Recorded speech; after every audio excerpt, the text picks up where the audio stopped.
봉동에 들을 때에 주님의 귀한 음성 듣기를 소망합니다. 청함을 받은 사람들이 높은 자리 택함을 보시고 그들에게 비유로 말씀하여 이르시되 네가 누구에게나 혼인잔치의 청함을 받았을 때에 높은 자리에 앉지 말라. 그렇지 않으면 너보다 더 높은 사람이 청함을 받은 경우에 너와 그를 청한 자가 와서 너더러 이 사람에게 자리를 내주라 하리니 그때에 내가 부끄러워 끝자리로 가게 되리라. 청함을 받았을 때에 차라리 가서 끝자리에 앉으라. 그러면 너를 청한 자가 와서 너더러 버치어 올라 앉으라 하리니 그때에야 함께 앉은 모든 사람 앞에서 영광이 있으리라. 무릇 자기를 높이는 자는 낮아지고 자기를 낮추는 자는 높아지리라. 또 자기를 청한 자에게 이르시되 내가 정심이나 저녁이나 베풀거든 버치나 형제나 친척이나 부한 이웃을 청하지 말라. 두렵건대 그 사람들이 너를 도로 청하여 내게 가품이 될까 하노라. 잔치를 베풀거든 차라리 가난한 자들과 몸 불편한 자들과 저는 자들과 맹인들을 청하라. 그리하면 그들이 갚을 것이 없으므로 내게 복이 되리니 이는 의인들의 부활 시에 내가 갚음을 받겠음이라 하시더라. 아멘. 1988년도에 전도사를 할 때입니다. 제가 면허를 6월 달에 땄는데요. 88 면허로서. 가을에 어느 목사님, 서울의 내노라고 하는 교단 목사님의 사모님 회갑잔치에 담임 목사님이 초대를 받았습니다. 제가 초대받은 게 아니고 담임 목사님이 초대를 받았는데 이 호텔은 특급 호텔로서 남산에 있는 호텔입니다. 제가 이름은 말하지 않겠습니다. 그런데 목사님은 운전면허가 없었고 저는 이제 운전면허를 따가지고 신나게 운전할 때였는데 이제 목사님이 가자 해서 더불어 저도 이제 그 호텔에 가게 되었습니다.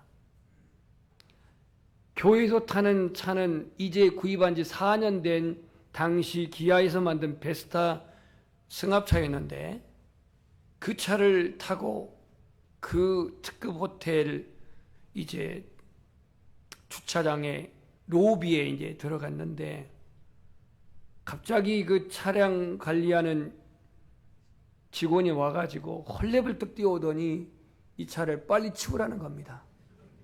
그 어디다 치우라는 거냐 그랬더니 저 안 보이는 데다 갖다 치워놓고 오라는 거예요. 저는 운전면허를 가지고 역사적인 사명을 가지고 거기까지 갔는데 빨리 치우러 가니까 굉장히 당황했습니다.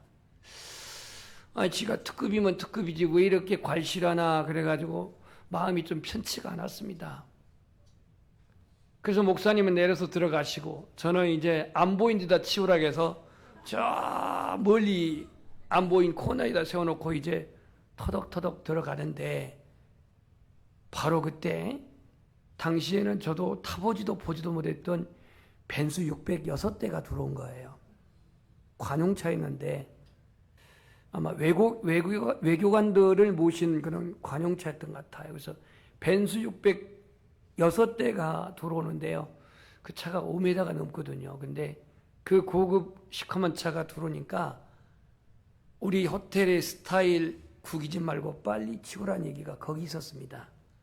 그때부터 제가 그 호텔을 보고는 오줌도 안 눕니다. 차별해서요? 기분 나빠서요?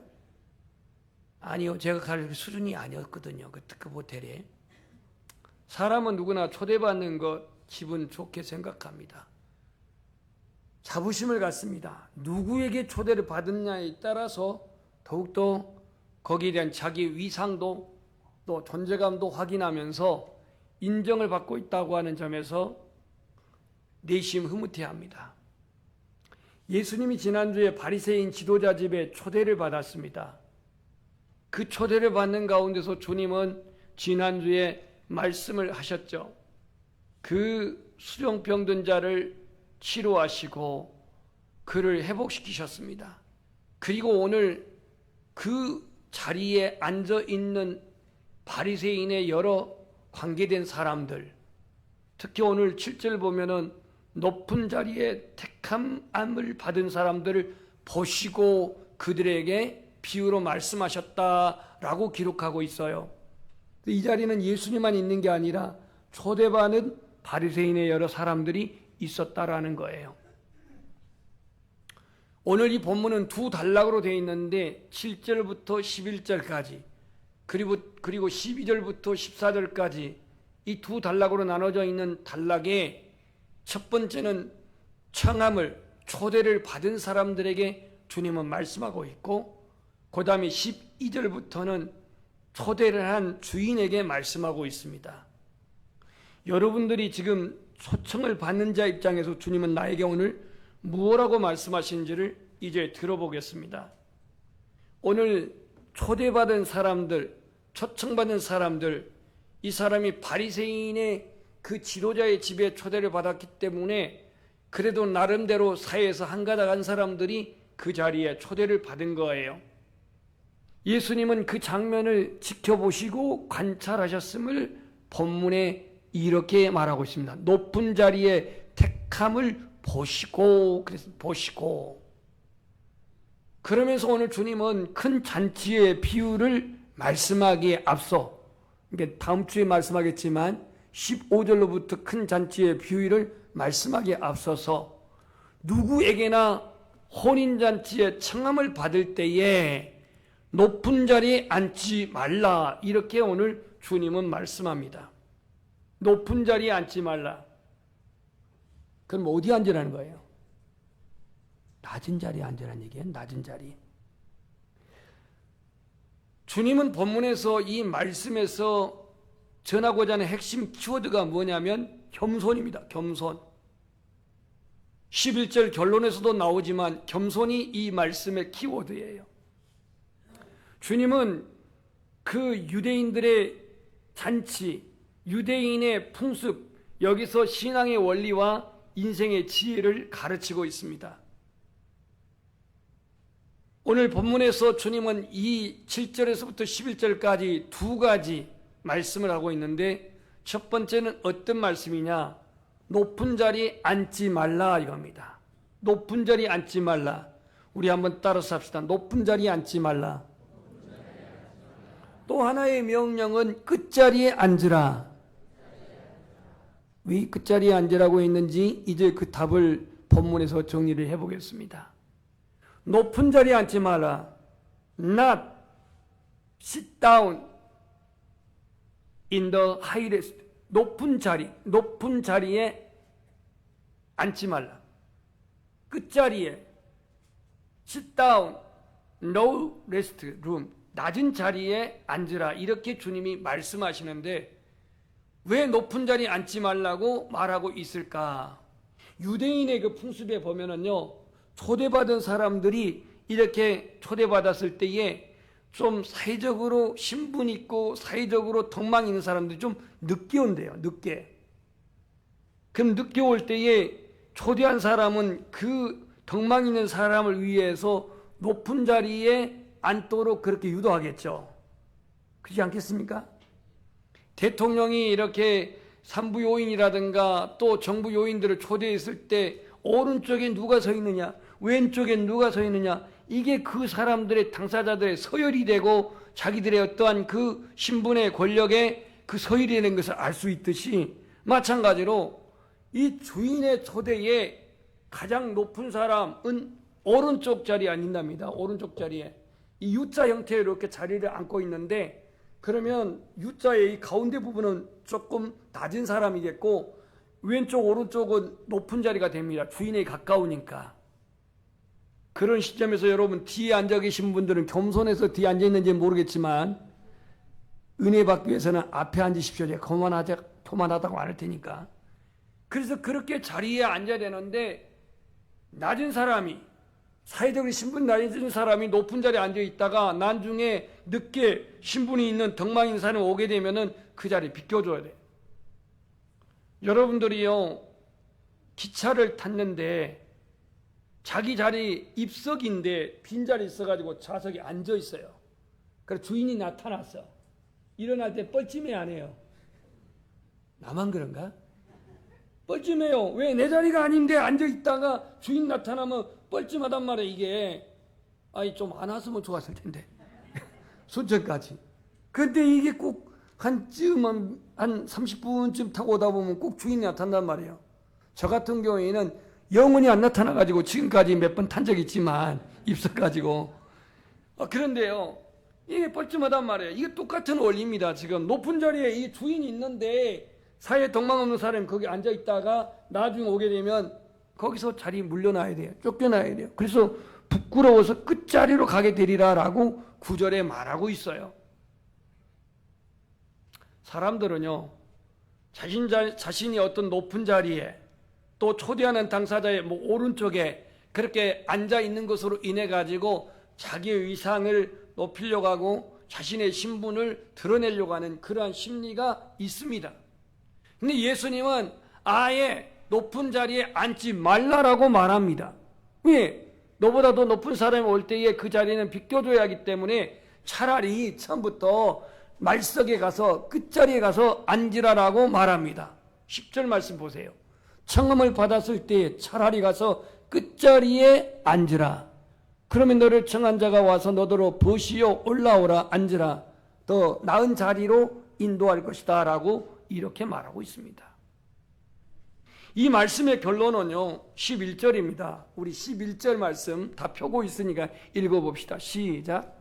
무릇 자기를 높이는 자는 낮아지고 자기를 낮추는 자는 높아지리라. 이 역설로 주님은 말씀하셨어요. 세상에는요 자신이 높은 자리에 있어야 높아지는 겁니다.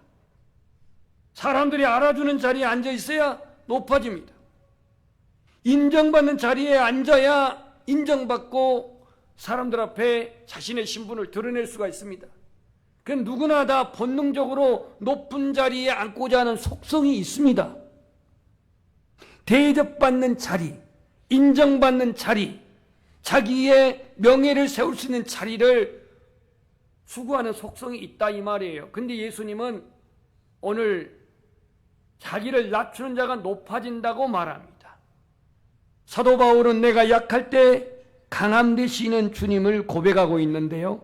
성경의 역설은 내가 죽어짐으로 말미암아 내 영이 살고 내가 가난해짐으로 말미암아 주님 은혜로 부유해지고, 이 역설적인 말씀이 한두 군데가 아닙니다. 우리 인간은 작은 것 하나도 자랑하고 싶은 그러한 심리가 우리 안에 있어요. 학력 있는 사람은 학력을, 체력 있는 사람은 돈을, 지식 있는 사람은 자식이 뛰어난 사람은 자식을, 세상적인 지위가 있는 사람은 그 지위를, 또 외모가 뛰어난 사람은 자기 외모를 자랑하고자 하는 그런 심리가 있단 말이에요. 우리 주변에 무수한 사람들이 나타내는 교만 중에 하나가 바로 이겁니다. 자기를 드러내고자 하는 그 과시. 근데 예수님께서는 오늘 초대받은 자리에 높은 자리에 앉지 말고 차라리 낮은 자리에 앉으라. 다시 말해서 주님의 말씀하신 교훈의 키워드는 겸손하라 이 말이에요. 겸손하라 이 말이에요. 두 번째 12절 말씀에 이제 초청한 자에게 말합니다.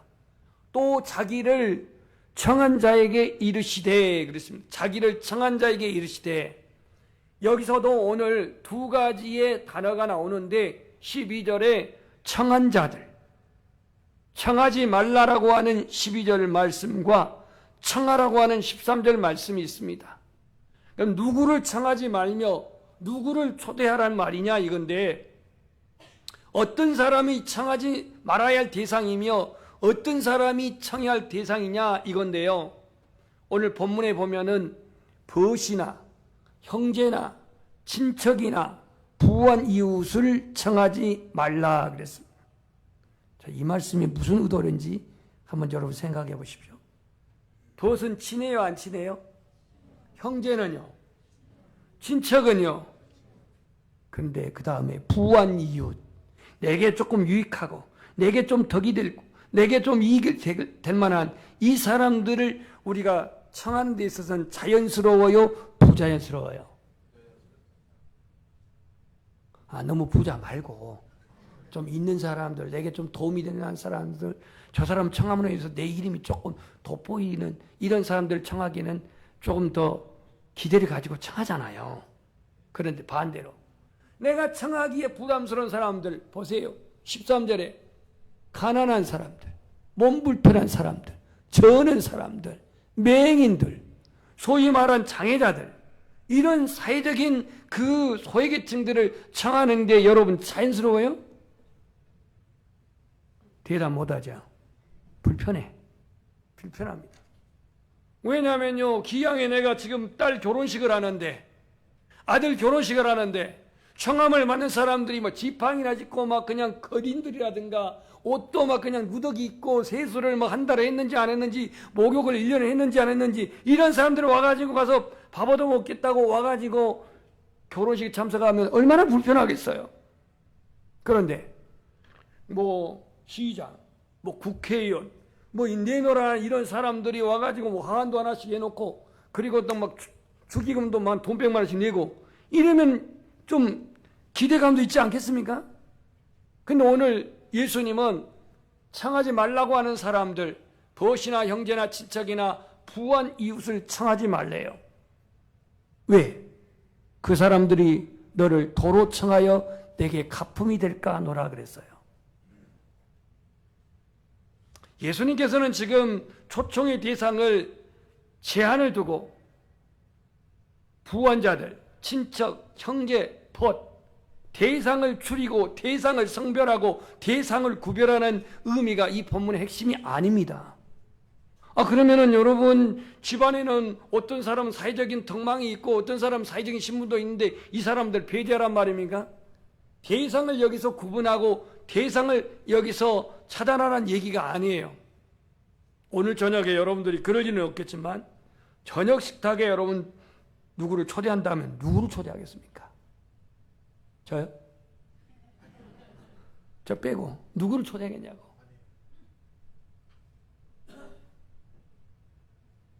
본문의 가르침은 식사 초대에 제한된 것을 말하고 있지 않습니다. 차별하라는 것을 말하고 있지 않아요. 지금 초대할 수 있는 사람을 고르는 문제가 아니라 내가 다른 사람에게 사랑을 실천하고 섬기려고 할 때, 내가 주님으로부터 받은 은혜를 다른 사람들과 나누려고 할 때에 이해의 관계를 따지지 말고 내게 그것이 이득이 되냐 손해가 되느냐 이거 계산하지 말고 관대하게 베풀라는 겁니다. 은혜를 나눌 때 친한 사람들만 나누지 말고 내가 식사를 같이 할 때에 나에게 편안한 사람들만 그렇게 대접하려 하지 말고, 또 나에게 도움이 될 만한 사람에게 투자 개념으로 하지 말고 자비를 베풀라, 이런 얘기입니다. 손익 계산이 아닙니다. 나의 유익을 위해서 자비를 베풀라, 이런 말이 아니에요. 미리 계산하고 내가 이득이 되니까 내게 무엇이 돌아올까, 저 사람에게 내가 대접하고 도와주면 내가 어려울 때 어떤 도움을 받을까, 이런 문제 차원에서 대접하지 말라 이거예요. 오늘 본문 말씀에 이렇게 말합니다. 차라리 베풀거든, 13절, 차라리 잔치를 베풀거든 차라리 가난한 자들, 몸 불편한 자들, 저는 자들, 맹인 자들을 청하라 그랬습니다. 왜? 14절에 보니까 그리하면 그들이 갚을 것이 없으므로 내게 복이 되리니 이는 의인들이 부활 시에 내게 갚음을 받겠습니다 그랬습니다. 이 얘기가 무슨 얘기입니까? 가난한 자, 어려움이 있는 자, 또 소외된 자, 이 사람들에게 내가 베풀고 청하고 섬겼을 때에 나중에 부활 시에 이 모든 드림이, 나눔이, 섬김이 그때에 상이 될 것이라고 말씀하고 있습니다. 그러니까 하늘에서 받을 그 상급이 분명히 있음을 예수님은 말하고 있습니다. 그러니까 오늘 14절 말씀 속에서 주님의 시선은 지금 땅에 있는 관심을 하늘의 관심으로 지금 바꾸어 말하고 있어요. 오늘 우리는 땅에 관심이 많아요. 여러분, 땅에 어떤 관심 많나요? 부동산인가요?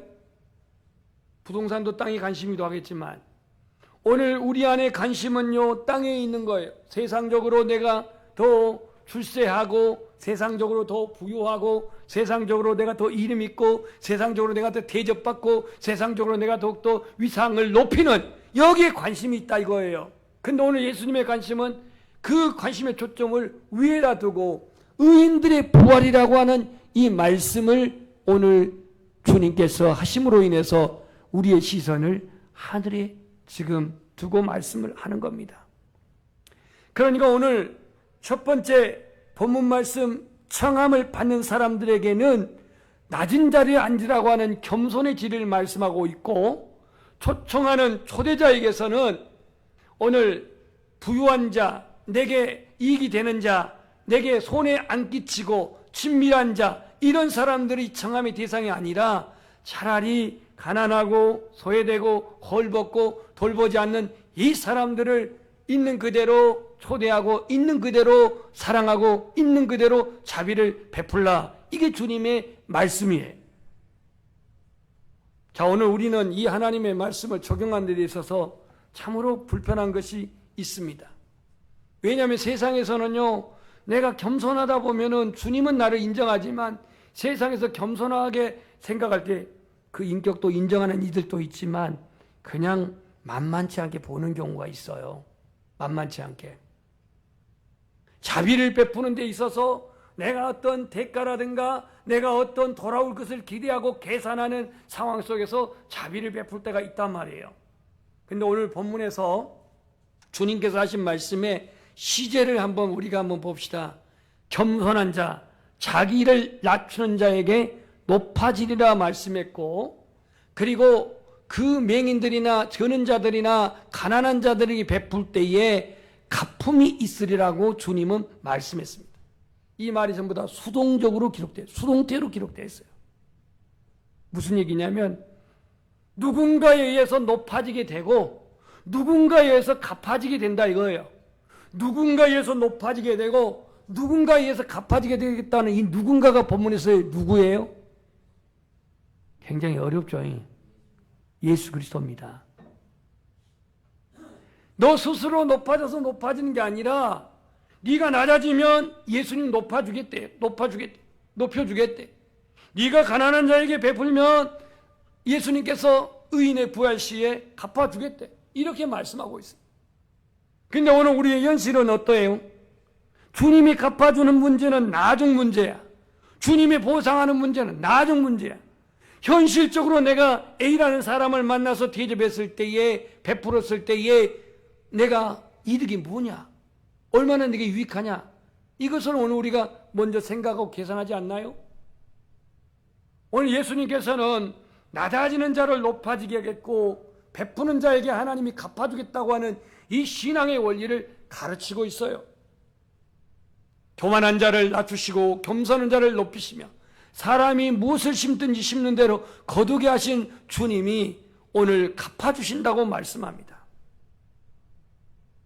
성경은요, 내가 이 땅에서 뭘 얼마나 소유했느냐, 내가 어떤 직위를 가졌느냐, 사회적으로 얼마나 덕망이 있느냐, 이것에 대해서 주님은 그렇게 중요하게 말하지 않아요. 사람들의 평가, 사람들이 보는 것, 사람들이 가치 있게 생각하는 것, 그렇게 성경은 강조하지 않아요. 어떤 집에서 사느냐, 어떤 차를 타고 다니냐, 연봉은 얼마나 받느냐, 성경은 여기에 중요한 관점을 두고 있지 않습니다. 왜냐하면 우리의 인생의 모든 생사복을 주관하신 분은 하나님이신데 그분이 나에게 주신 것은 나에게 맡긴 것이고 그분이 내게 허락하신 것은 주님이 나에게 주신 기업인데 이걸 어떻게 가지고 살았느냐를 주님 평가하지, 얼마나 네가 모았느냐, 사회적인 어떤 직분을 가졌느냐, 네가 어떤 권력을 가졌느냐, 어떤 자동차를 타고 다니냐, 이거 주님 평가하지 않아요. 우리 인생의 주인이 하나님이심을 믿습니까? 그렇다면 그 하나님이 평가한다는 거예요. 그런데 우리는 하나님의 평가보다도 사람의 평가에 굉장히 우리는 거기에 몰두해 있고 거기에 예민해요. 저 자신도 설교를 하면서 이 설교가 성도들에게 은혜가 되면 좋겠는데 다른 사람보다도 그래도 목회자로서의 어떠한 그러한 실력과 영역을 더 나타내고자 하는 것이 저 인간의 심리인 것처럼 하나님은 너의 안에 너희 중심에 나를 사랑하는 마음과 그리고 예수 그리스도의 선한 목자상을 가지고서 그렇게 사역하고 있는 그 중심을 평가할 뿐인데 사람들이 나를 어떻게 봐주느냐, 어떤 목회자로 봐주느냐, 여기에 관심 있고 여기에 신경이 쓰여 있는 것이 인간의 힘이다 이 말이에요. 여러분 주님 보시기에 겸손하십니까? 이렇게 말하니까 지금 답변이 안 나와요. 여러분들이 선을 베풀 때에 나눌 때에 혹 계산하고 하지는 않습니까? 대가를 바라고 남을 나보다 낫게 여긴다고 말을 하지만 자신의 부족함은 알면서 그런 말을 하는지 대놓고 자랑은 않지만 나보다 나은 장점을 내세우며 다른 사람을 함부로 판단하고 있지는 않는지 내게 주어진 시간과 내게 주어진 물질을 나만을 위해서 쓰고 있는지 아니면 다른 사람을 위해서 내가 쓰고 있는지 예수님이 나의 주 나의 하나님이라고 고백을 하지만 중요할 때 결정적인 판단할 때에 내가 주인 되어서 생각하고 판단하고 결정하고 있지는 않는지 여러분 그 배너라는 영화가 있는데요 1959년에 나온 옛날 버전의 그 배너를 보면은 찰튼 헤스턴이 주인공으로 나옵니다. 그 주다 배너의 친구 메살라의 그 증으로 인해 가지고 노예가 된 몸으로 끌려갑니다. 배너가 노마 그 군함 노마 그 함선에 그가 노예 노꾼으로 끌려가는데 이 노마의 그 함선을 갤리선이라고 합니다. 그 배가 침몰하면 노예들은 다 죽습니다. 그 끌려가는 과정 속에서 이 배너는 쇠사슬에 발이 묶여가지고 맨발로 그 험한 길을 걷습니다. 한참 가다가 이 장렬하는 태양에 입술이 터지면서 탈진 상태에 쓰러집니다. 그래서 이제 로마 군인들이 물을 먹이라고 하는데 배너만큼은 물을 못 먹게 합니다. 그때 누가 나타나요? 좀 영화도 좀 보세요. 좀 예수님이 나타나가지고 물을 떠먹입니다. 배너에게. 그러니까는 그 책임자가 나타나가지고 등치 큰 이만한 꼬라지도 아주 이 호랭이 같은 놈이 나타나가지고 물을 못 먹게 하는데 예수님께서 얼굴을 딱 들이밀으니까 그 예수님의 이상 앞에 깨갱하고 그는 아무 소리를 못합니다. 그래서 이 물을 마시는 배너가 끌려가면서도 계속 뒤돌아오면서 나를 물을 주신 분이 저분이 누구일까 하고 그러면서 갑니다. 나중에 이 대장선이 파송되면서 그 전투에서 파송되면서 그 사령관 아리우스를 그가 구출합니다. 배너가 양자가 되죠. 그래가지고 이제 다시 돌아와가지고 어머니를 찾게 되고 여동생을 찾게 되고 그런 가정 속에서 이제 예수님이 십자가를 지고 골고다로 올라가시는데 이번엔 거꾸로 예수님이 쓰러지십니다. 그 예수님에게 누가 물을 떠먹이나요? 누가 물을 떠먹여요? 배너가 물을 떠먹입니다. 제가 이 얘기를 왜 합니까? 지극히 작은 자 하나에게 냉수 한 그릇이라도 주는 자는 내가 진실로 너에게 이르노니 그 사람이 결단코 상을 잃지 아니하리라고 했던 것처럼 예수님은 그 노예들 끌려가는 노예들 이거는 그냥 동물에 불과하는 노예들 죽으면 죽는 대로 내버려두고 배가 파손되면 다 죽는데 이 노예에게 예수님은 가장 낮은 자의 이차에 가가지고 물을 그 노예인 주다에게 먹입니다. 이제는 예수님이 십자가를 지고 골고다로 올라가면서 쓰러지고 쓰러지는데 아무도 그 예수님에게 물을 주는 자가 없지만 이전에 자기가 죽어갈 때에 그 탈진 상태 죽어갈 때 물을 주셨던 그 예수님을 그는 기억합니다. 그리고 그분에게 주님에게 물을 더 마시게 합니다. 오늘 예수님이 청함받은 자리에서 청함받은 사람들에게 높은 자리에 앉은 자리에 택함을 보시고 말씀했는데, 오늘 내가 지금 앉아있는 자리는 어떤 자리인지 한번 생각해 봅시다. 내가 지금 머물러 있는 자리가 어떤 자리인지, 내가 주인 삼는 것 내려놓고 예수 그리스도가 거기에 앉아 있는지, 아니면 내가 그 자리에 앉아 있는지. 주님이 앉아 있을 자리에 내가 앉아 있다고 한다면 이 시간 낮은 자리에 내려오시기를 소망합니다. 내려온다는 사실은 내 삶의 방식, 내가 보는 관점을 주님 중심으로 바꾸는 겁니다. 하나님의 말씀에 의지해서 내 삶의 형식을 바꾸는 겁니다. 교회는 더 나은 자리, 더 높은 자리를 만들고 그 자리에 서로 앉으려고 경쟁하는 것이 교회가 아닙니다. 교회는 내가 아닌 다른 사람이 편하게 앉을 수 있도록 자리를 만드는 것이 교회이고, 이것이 교회의 이 시대의 사명입니다. 오늘 내가 청함을 받는 사람이라면 애초에 낮은 자리, 겸손한 자리에 앉기를 소망합니다. 내가 청하는 위치에 있다고 한다면 어떤 사람을 계산해서 내게 실리가 있는지, 유익이 있는지, 앞으로 보상이 있는지, 어떤 내게 이해 타산의 문제가 있는지 이것을 생각할 게 아니라 그 대상이 누구일지라도 은혜를 나누는데 함께 나누고, 내가 내 물건을, 나의 어떠한 양식을, 나의 어떤 재정을 나눈 데 있어서 그 연약한 자에게 나눔으로 말미암아 하나님께서 훗날에 거기에 대한 의인의 부활 시에 주님의 갚아주심이 우리들의 선한 상급이 되시기를 주님의 이름으로 축복합니다. 우리 찬송하겠습니다. 오늘